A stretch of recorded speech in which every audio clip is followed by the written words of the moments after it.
有人在土坑里找到一个星球捏了，只要一捏，里面就会蹦出来一个宇航员，把它打开，还在里面找到一个粉色的宇航员，只要对着宇航员的脑袋敲3下，他就会送你一个夜里会发光的星星。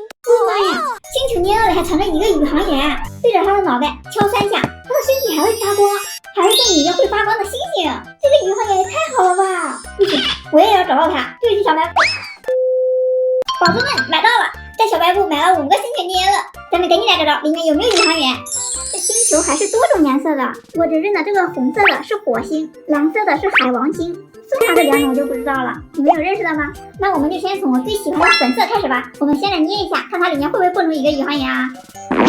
哦，真的有哎，是一个绿色的。你们看它这个手势，哦，好鼓啊！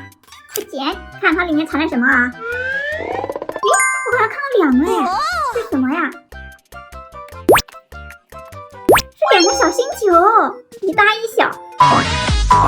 这弹力是相当好呀，不会是弹力球吧？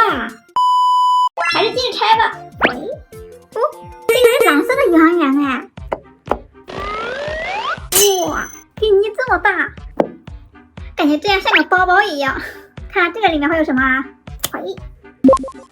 里面好像有一个黑黑的。哇，原来是一个神秘的黑色徽章，上面还有看不懂的图案。这不会是星球的坐标吧？小伙伴们，你们有认识的吗？再来个蓝色的看看。哎呀，这个是粉色的宇航员，我喜欢。希望里面的东西也是我喜欢的啊。看看啊。哇，找到好东西了！一个蓝色的星球下面，它里面还有白色的云朵，这也太好看了吧！还剩最后2个了，还没有找到粉色的宇航员呢。大家给我点个小心，记一下幸运值吧。先拆哪一个好呢？这个红色的还没拆过呢，就先拆它吧。这个里面又会蹦出什么样的宇航员呢？哦，是一个黄色的，但是它这头上是怎么回事啊？不管了，只要能出好东西就行。看看啊，有哎！哇，真的是个好东西，拿着还有点重哎。这是来自外太空的陨石吗？这颜色也太彩了吧，好漂亮呢！还剩最后一个粉色的了，还能不能找到粉色宇航员啊？保佑保佑！这个是个绿色的，能不能找到就靠你了啊！来吧，会不会有呢？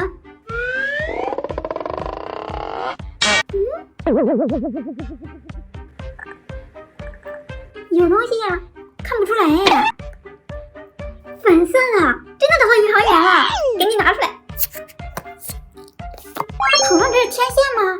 看看正面，